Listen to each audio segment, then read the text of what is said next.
Next problem, what is the value of 1 minus I root 3 whole power 9? దీని యొక్క value మనం కనుక్కోవాలి. So 1 minus I root 3,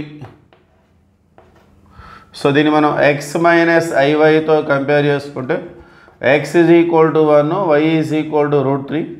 so r value వచ్చేసి root of x square plus y square. So దీన్ని మనం polar ఫామ్లోకి మార్చుకుంటే దీని value వచ్చేస్తుంది. We have to convert this complex number into polar form, mod amplitude form. So root of 1 square 1, root 3 square 3, root of 1 plus 3 4. So root 4 అంటే 2 వచ్చేస్తుంది r value అది. So ఈ r value 2 కాబట్టి దాన్ని మనం 2 తోటి మల్టిప్లై చేస్తూ డివైడ్ చేసుకుందాం.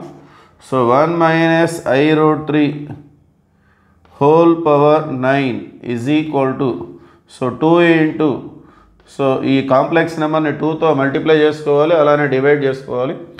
So 2 into 1 by 2 minus I into root 3 by 2.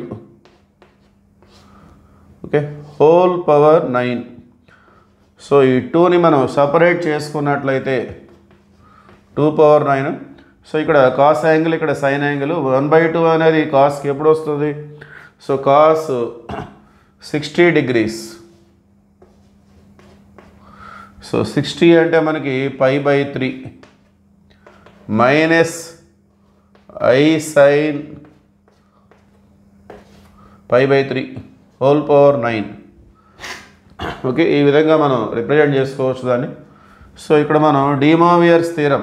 So 1 by 2 అంటే కాస్ 60, రూట్ 3 by 2 అంటే సైన్ 60, మైనస్ అనేది యాస్టీస్. సో 2 power 9 ఇక్కడ మనం డిమోవియర్స్ థీరం అప్లై చేస్తాం.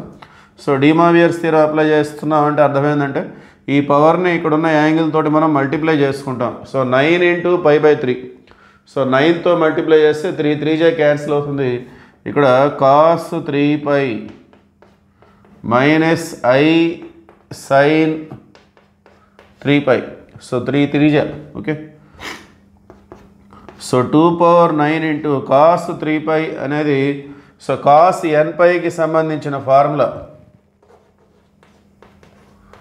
కాస్ nπ అనేది -1 హోల్ పవర్ n. n అనేది ఈవెన్ అయితే +1 వస్తుంది, ఆడ్ అయితే -1 వస్తుంది. సో ఇది 3π కాబట్టి 3 అంటే odd number. So -1 whole cube అంటే మనకి -1. అట్లానే sine nπ, sine nπ is always 0. Sine nπ అనేది ఎప్పుడు కూడా 0నే ఫర్ ఆల్ n. n అనేది ఏ ఇంటిజర్ అయినా కానీ అది ఈవెన్ అయినా ఆడ్ అయినా sine nπ is always 0 and cos nπ is -1 whole power n. So ఇది 3 కాబట్టి ఆడ్ నెంబర్ కాబట్టి ఇది -1 వస్తుంది. మైనస్ I ఇంటూ సైన్ 3π అనేది 0. సో I ఇంటూ 0 0 పోతే 2 power 9 into -1 minus 2 power 9. So option B is the right answer.